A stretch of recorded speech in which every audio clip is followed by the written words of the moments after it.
বেশি বাড়াবাড়ি করিস না মাধব। আমি চাইলে এই এক রাতের মধ্যে তোকে এখান থেকে উচ্ছেদ করে দিতে পারি।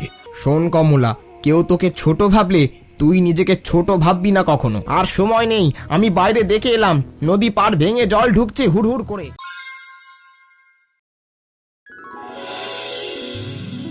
মাধব, তোর নৌকার ওই পচা গন্ধটা আমার বারান্দা পর্যন্ত আসছে।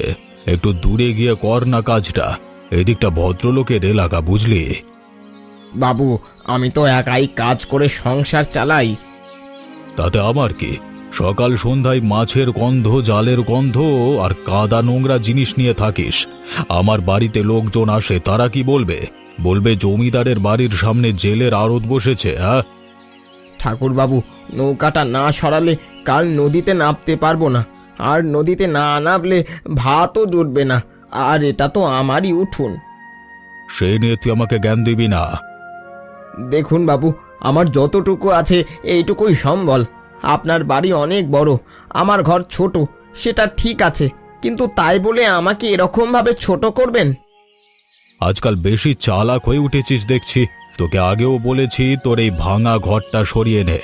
আমার বাড়ির মান সম্মান নষ্ট হবে। এতে নষ্ট হওয়ার কি আছে? তার মানে আমার নাতি নাতনিরা এলে কি দেখবে? আমাদের পাকা বাড়ি আর বাইরে টিনের চালা, ছেঁড়া জাল, ভাঙা ডিঙির ঝুপড়ি, এসব দেখতে আমার ভালো লাগে না। আপনার ভালো লাগা না লাগার ওপর তো আমার ভাত জোটে না ঠাকুর বাবু। এই জায়গা আমার বাপেরও নয়, তার বাপের। গরিব মানুষ বলে কি এখানে বাঁচার অধিকার থাকবে না? আর মাছের গন্ধের কথা বলছেন, ওই দিয়েই আমি সংসার চালাই।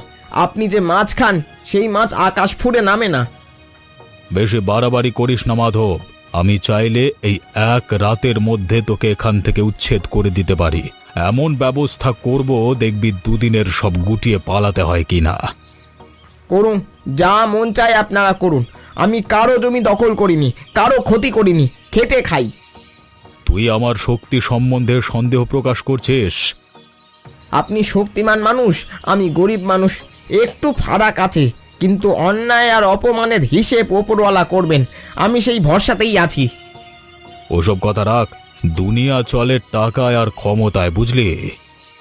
হতে পারে শেষ পর্যন্ত বিপদে পড়লে কিন্তু মানুষ মানুষকেই ডাকে ঠাকুর বাবু, তাই সাবধানে থাকবেন।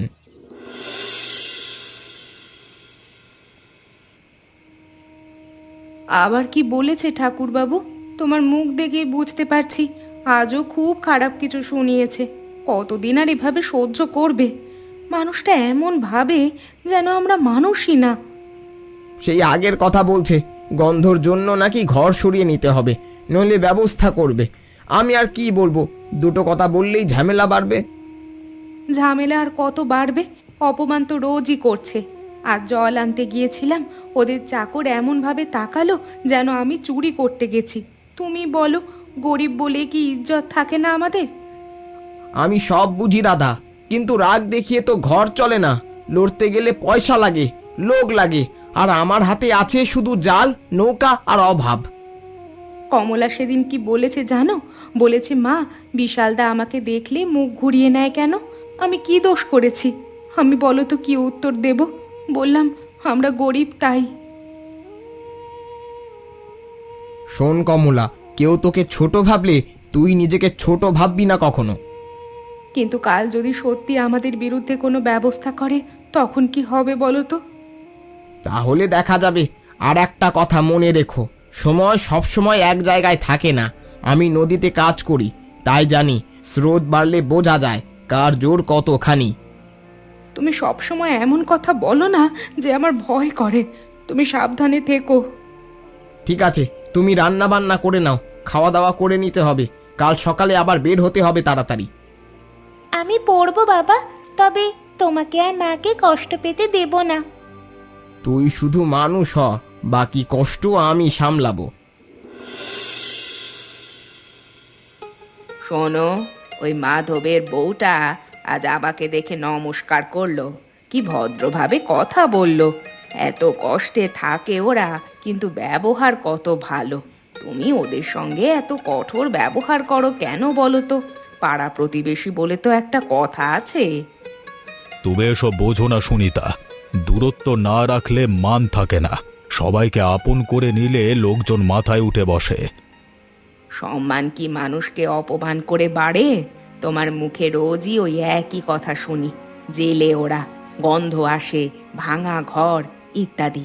ভালো লাগে তোমার এসব বলতে? ভালো লাগা না লাগার কথা, নিয়ম আছে একটা সমাজে। সব মিশিয়ে দিলে সমাজ টেকে না। ওরা ওদের জায়গায় থাকবে, আমরা আমাদের জায়গায় থাকবো। সমাজ টেকে ব্যবহারেই। বিশালকেও তুমি যা শেখাচ্ছ সেটা ঠিক না। ছেলেটা কমলাকে দেখলে মুখ ঘুরিয়ে নেয়, আর ছোট বলে বুঝছে না। কাল বড় হলে লজ্জা পাবে।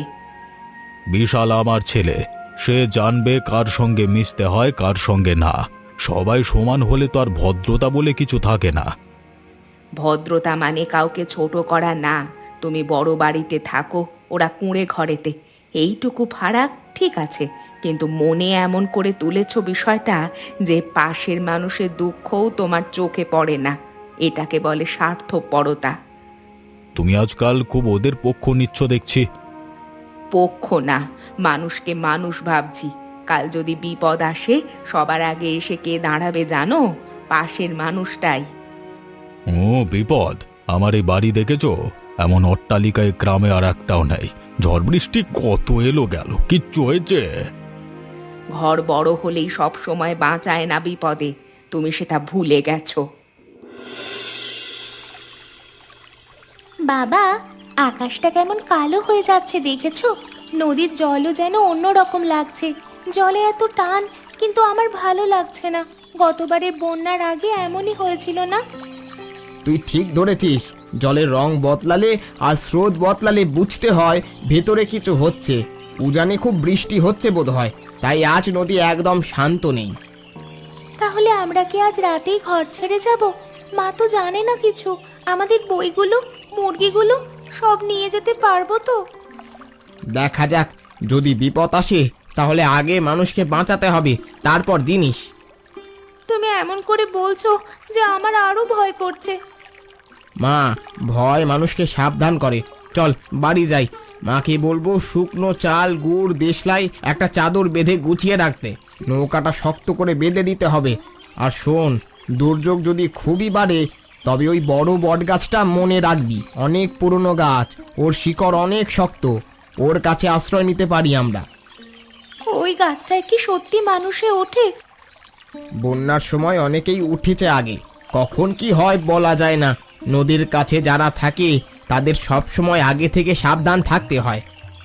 তুমি থাকবে তো আমাদের সঙ্গে? আমি থাকবো, তোদের কোনো চিন্তা করতে হবে না, সবাই সামলে থাকবো।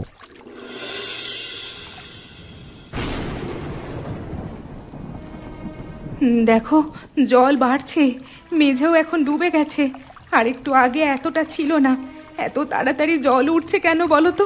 আমার যে ভয় করছে। আর সময় নেই, আমি বাইরে দেখে এলাম। নদী পাড় ভেঙে জল ঢুকছে হুড়হুড় করে। এই ঘরে থাকলে ফাঁদে পড়বো, এক্ষুনি বার হতে হবে। যা শুকনো জিনিস আছে গুছিয়ে নাও। কি নেব? চাল, কাপড় নেব নাকি কমলাকে নিয়ে শুধু বেরোবো? মাথা কাজ করছে না আমার। ওদিকে মুরগিগুলো ভয় পাচ্ছে, ওদের কি হবে গো? সব নিতে গেলে কেউ বেরোতে পারবো না। একটু চাল, একটু গুড়, দেশলাই, কমলার বই থেকে একটা খাতা যদি হাতে পারো নিয়ে নাও, বাকি ছেড়ে দাও। মুরগি, হাঁড়ি, খাট সব থাক। প্রাণ নিয়ে বেরোতে পারলে আবার সব জোগাড় হবে। বাবা, আমি হাঁটতে পারবো, তুমি মাকে ধরো। না, তুই আমার কাঁধে উঠবি। স্রোত কেমন আছে জানিস না। রাধা, তুমি আমার কোমর শক্ত করে ধরে থাকবে। মাঝপথে হাত ছাড়বে না, যাই হোক না কেন। অন্ধকারে বট গাছটা দেখা যাবে তো? যদি পথ হারাই? আমি পথ চিনি। এই গ্রামের জল কেমন ওঠে, কোন দিকে আগে ডোবে সব আমার জানা। আর শোনো, ভয় পেলে চুপ করে থাকবি না। চুপ করে থাকলে কি করে বুঝবো যে তুই ঠিক আছিস? ঠাকুর বাবুদের কি হবে? ওদের দালান কি টিকবে এই স্রোতে? এখন ওদের কথা ভাবার সময় নেই। পাকা ঘরও জলের তলায় চলে যাবে। যে যার মতো বাঁচার চেষ্টা করবে। চল, আর একটু দেরি নয়। মা, তুমি কাঁদছো? না রে, চল, বাবার হাতটা শক্ত করে ধর।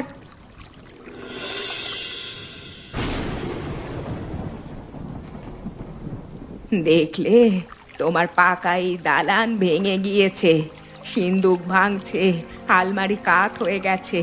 এতদিন বলেছিলে এই বাড়িতে নাকি কিছুতেই কিছু হবে না, এখন বলো কি বলবে?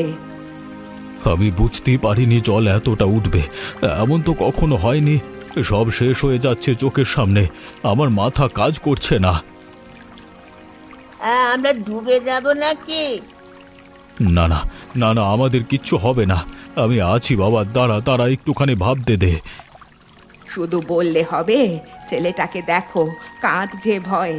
ছাদে উঠবো, ছাদও নিরাপদ লাগছে না, বাতাসে বাড়ি টিকবে কিনা জানি না। লোক পাঠাবো আমি। হরে কৃষ্ণকে ডাকো, সঙ্গে রমেনকে ডাকো, ওরা নিশ্চয়ই আছে কোথাও। এই জলে কে আসবে তোমায় বাঁচাতে? তোমার লোকজন, তোমার পঞ্চায়েত সব কোথায়? বিপদে সবাই আগে নিজের প্রাণ বাঁচায়, এখন আমাদেরও সেটাই করতে হবে। কোথায় যাব তাহলে? চারিদিকে তো জল, গাড়িও বের হবে না, কোথাও নৌকাও নেই। আমার মনে হয় মাধব জানে কি করতে হবে। সে নদীতে কাজ করা মানুষ, একবার বলেছিল বড় বন্যা হলে বটগাছে উঠে অনেকে বাঁচে। ওরা হয়তো সেদিকেই গেছে, আমাদেরও যেতে হবে। মাধবের কাছে, যে লোককে আমি এত অপমান করলাম? হ্যাঁ, সেই লোকের কাছেই যাবে। আর যদি প্রাণে বাঁচতে হয় তবে অহংকার ভুলতে হবে। বিশালের দিকে একবারটি তাকাও, ওকে নিয়ে দাঁড়িয়ে থাকলে হবে? মা, আমি খুব ভয় পাচ্ছি মা। কিচ্ছু হবে না বাবা, আমরা এখনই বেরোবো, তুমি আর দেরি করো না। চল চল, যা আছে সব থাক, আগে প্রাণ বাঁচাই। রাধা, ওইদিকে দেখো, কেউ আসছে জলের ভেতর দিয়ে ভেসে। এ কি, ওরা তো ঠাকুর বাবু আর সুনি দাদি আর বিশাল। ওরা টিকতে পারবে না এই জলে, আমাকে নামতেই হবে। তুমি পাগল নাকি? এই স্রোতে নামবে নিচে ওই শয়তান মানুষদের জন্য, যে মানুষটা সারা জীবন তোমাকে অপমান করেছে, ঘর ছাড়াতে চেয়েছে, আজ তাদের জন্য নিজের প্রাণ ঝুঁকিতে ফেলবে? এখন ওই রাগ ধরে বসে থাকলে 3টে মানুষ মরে যাবে চোখের সামনে, তার মধ্যে একটা বাচ্চা আছে। বিশাল কি দোষ করেছে? বাবার কথা শুনে যা বলেছে এই পর্যন্ত। কিন্তু তোমার কিছু হলে, যদি তুমি ভেসে যাও, আমি আর কমলা কি নিয়ে থাকবো? হ্যাঁ, আমাদের কথা একবারও ভাবছো না তুমি? মা, বাবাকে যেতে দাও, বিশালটা কাঁদছে দেখছো না? ও যদি ডুবে যায় খুব খারাপ হবে। তুই চুপ কর কমলা, তোর বাবার জীবনের দাম কি কম? আমার দাম তোমাদের কাছে যত, ওদের প্রাণের মূল্য ওদের কাছে তত। দড়িটা দাও। ওপরওয়ালা তোমার মাথায় কি দিয়েছেন কে জানে, যে মারলো এতদিন আমাদের, আজ তাকেই বাঁচাতে ছুটছো। মারেনি রাধা, অপমান করেছে। আমি যদি চুপচাপ বসে থাকি এখন সেই সব ভেবে, পরে নিজের খুব খারাপ হবে। তুমি শুধু দড়িটা শক্ত করে বাঁধো। আচ্ছা যাও, কিন্তু সাবধানে যাবে, সব দায় একা মাথায় নিও না। আমি দেখে নেব। কমলা, মাকে ধরে থাকিস, আমি না ফেরা পর্যন্ত নড়াচড়া করবি না। মাধব, তুই তুই আমাদের জন্য নেমে এসেছিস। আমি তো ভাবিনি যে তুই এটা করবি আমাদের জন্য। আমি তোকে যে কত কিছু খারাপ বলেছি, তবু তুই এলি আমাদের বাঁচাতে। এখন এসব কথা থাক, আগে বাঁচতে হবে। দড়িটা শক্ত করে ধরুন, বিশালকে আগে দিন। ছেলেটা কাঁদছে, আর দেরি করা যাবে না। বাবা, আমি পড়ে যাব না তো বাবা? না রে, আমি আছি, আমার কাঁধে ওঠ। শক্ত করে ধর, চোখ বন্ধ কর, কিচ্ছু হবে না। মাধব, আমাকে যদি নাও বাঁচাতে পারো, বিশালকে আগে তোলো, ওকে বাঁচাও। সবাই উঠবেন। সুনিতাদি, আপনি ঠাকুরবাবুর হাতটা ধরে থাকুন, আমি একেবারে একজন করে তুলছি। মাধব, আমি তোর কাছে মুখ দেখাবো কি করে? আমি তোকে উচ্ছেদ করতে চেয়েছিলাম, তুই আজকে আমার ছেলেকে বাঁচালি। ঠাকুরবাবু, জলে দাঁড়িয়ে লজ্জা করলে চলবে না, নিজেকে সামলান, স্রোত বাড়ছে। মাধব, মাধব, ধন্যবাদ, তুই আজকে আমাদের প্রাণ বাঁচাচ্ছিস রে। ওসব ধন্যবাদ বাঁচানো টাচানো পরে ভাবুন, সবাই উঠে আসুন আগে। আমি জীবনে এই ঋণ ভুলবো না। বিশালদা, এখন একটু ভালো লাগছে তোমার? রাতের মতো আর বৃষ্টি নেই। তুমি এই ডালটা শক্ত করে ধরে থাকো, পিছলে যেও না। আমার হাত পা এখনো কাঁপছে। আমি এত ভয় কোনোদিন পাইনি। তোমার বাবা না থাকলে আমি তো ডুবেই যেতাম। বাবা পারে, কারণ সে ছোটবেলা থেকে নদীতে আছে। তুমি ভয় পেও না, আমরা সবাই আছি। অমলা, একটা কথা বলবো? আমি তোমার সঙ্গে কোনোদিন ঠিক মতো কথা বলিনি। তুমি এলে আমি মুখ গড়িয়ে নিতাম। আমি ভাবতাম তোমরা আলাদা, তোমরা আমাদের মতো না। আমার খারাপ লাগতো, কিন্তু ভাবতাম তুমি হয়তো লজ্জা পাও। না, লজ্জা না, আসলে আমাকে এভাবেই শেখানো হয়েছিল। বাবা বলতো দূরত্ব রাখতে হয়, আমি তাই করতাম। কিন্তু আজ রাতে বিপদে যখন আমাদের বাড়ির কেউ এলো না, তোমার বাবা এলো, তখন খুব লজ্জা লাগছিল আমার। আমার বাবা বলে নদী ধনী গরিব চেনে না। তুমি এত সহজে আমাকে মাফ করে দিলে। এখন ক্ষমা চাওয়ার কথা ভুলে যাও। সুনিতা দি, নাও একটু গুড় খাও, বেশি নেই, তবু মুখে কিছু না দিলে শরীর খারাপ হয়ে যাবে। বিশালকেও দাও, ছেলেপুলেরা না খেলে মারা পড়বে। না না, তোমাদের জিনিস তোমরা খাও ভাই, তোমাদেরও তো কম আছে। আরে কম থাকলেই কি ভাগ করে নেওয়া যায় না? এখন তো আর তোমার আমার আলাদা করে কিছু নেই, যা আছে সবাই মিলে খাবো।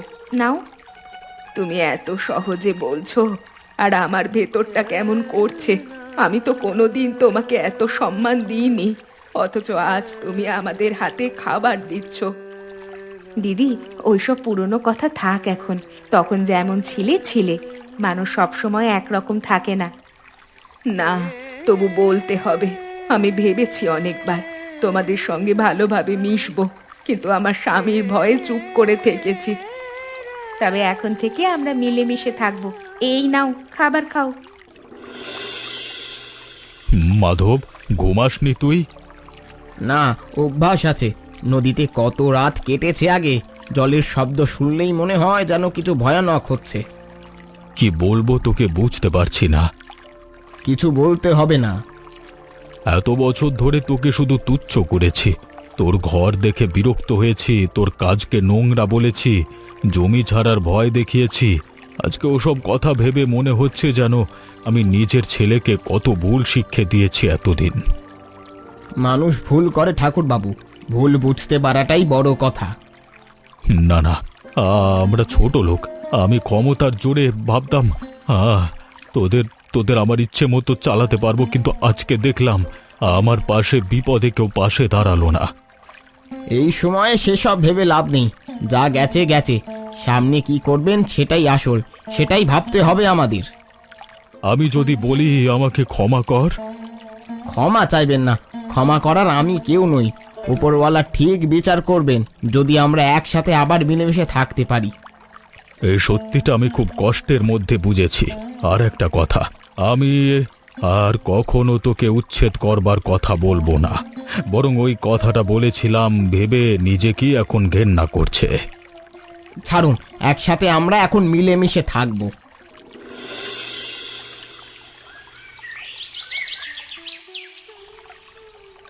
রাধা, দেখো নিচে কাদা দেখা যাচ্ছে, মনে হচ্ছে নামা যাবে।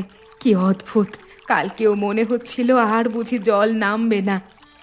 হ্যাঁ দিদি, রাতটা যেন শেষই হচ্ছিল না। যদিও ঘরে গিয়ে কি পাবো কে জানে। আমাদের বড় ঘরের ভেতর প্রায় সব শেষ, তোমাদের ঘরও নেই। কিন্তু একটা কথা মনে হচ্ছে, বেঁচে থাকাটাই আসল। এ কথা আজ সত্যিই বুঝলাম। ঠিক বলেছ, জিনিসপত্র গেলে কষ্ট হয় ঠিকই, কিন্তু বিপদের সময় মানুষের পাশে দাঁড়িয়ে মানুষের প্রাণ বাঁচানোটাই আসল কথা।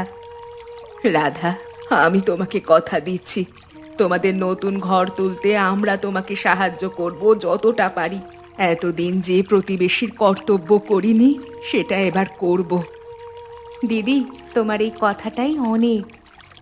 এবার থেকে আমাদের সুখে দুঃখে আমরা সবাই একসাথে থাকব। মাধব, এই বট গাছটার দিকে তাকালেই মন কেমন হয়ে যায়।